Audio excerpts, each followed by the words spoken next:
Well, today reporters had their first chance to ask President Bongbong Marcos what he thought of his vice president's incendiary comments last week. Marcos took the high road and did not say anything. But at a separate event, Vice President Sara Duterte was interviewed again and continued to lash out, and this time challenged House lawmakers to a drug test. Ria Fernandez has that story.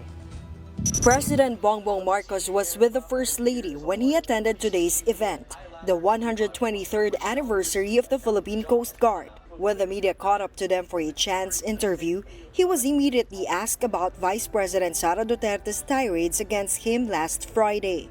The Vice President said that you don't know how to be a president. Comment that you don't know how to become a president. As you saw, the president simply smiled and walked away, as did First Lady Liza Marcos. But their son, Ilocos Norte 1st District Representative Sandro Marcos, is fed up. In a long statement released earlier today, the lawmaker said that he has been holding his tongue all this time out of respect for the vice president, but he can no longer stay silent while she threatens to exhume a former president and behead an incumbent one. He went on.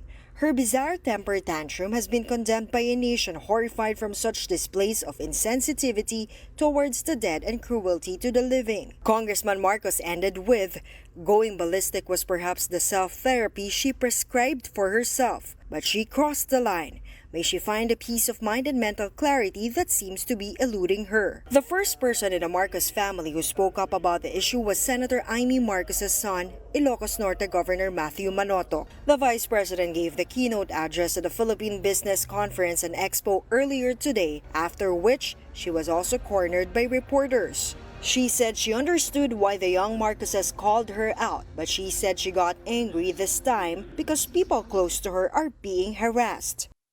And ngayon, nagalit ako kasi sa paghabol-habol nila sa akin, yung mga kasamahan ko, hinahabol din nila. Excuse ko na lang, let's give them privacy. But one is already in depression, one is already contemplating suicide, one is in the hospital, may isa hindi nakakatulog. Vice President Duterte also said she doesn't think she attacked Senator Amy Marcos in her fiery press conference last week. But after that, she texted Amy, who had turned cold. She was cold, malamig.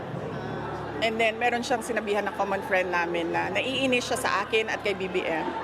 And then sinabihan ko yung common friend namin, sabihin mo sa kanya, huwag siya mainis sa akin at kay BBM. Mainis siya kay Lisa at kay Martin.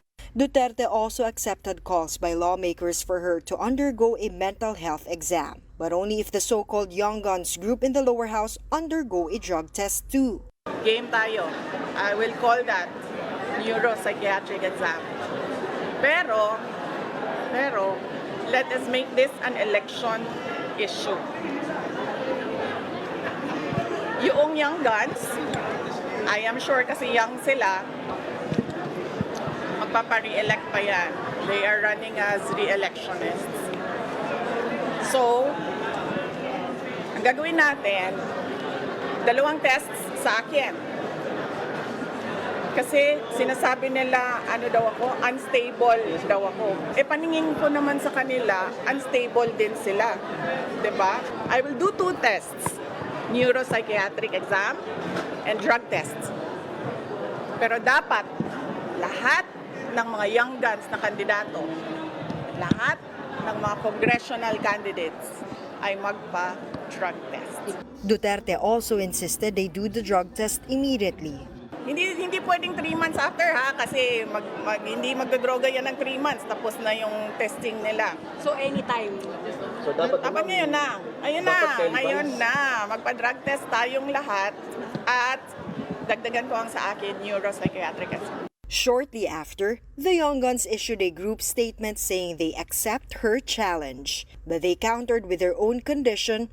They want the vice president to testify under oath before the House Blue Ribbon Committee investigating alleged fund misuse within the Office of the Vice President and the Department of Education. House Assistant Majority Leader and Zambales Representative J. Kong Hun said, "We are more than willing to take the drug test and psychiatric exam, but we will not allow her to divert the real issue, which is the allegations of fund misuse and graft and corruption against her. For News 5, Ria Fernandez, We Are One News.